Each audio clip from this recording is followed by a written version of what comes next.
हज़रत अब्दुल्ला बिन मसऊद रज़ी अल्लाह ताला अन्हु से मरफ़ूअन रिवायत है, वो फरमाते हैं कि इमामुल अंबिया सल्लल्लाहु ताला अलैहि वसल्लम ने फरमाया, सलासतुन युहिब्बुहुमुल्लाहु,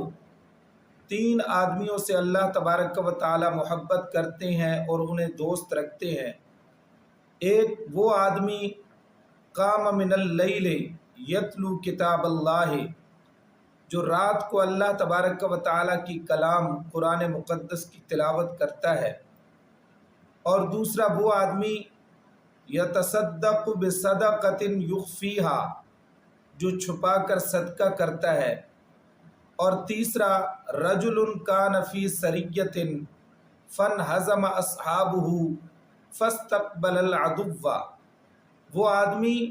कि जो दुश्मन के सामने उस वक़्त डट जाए जब उसके साथियों को शिकस्त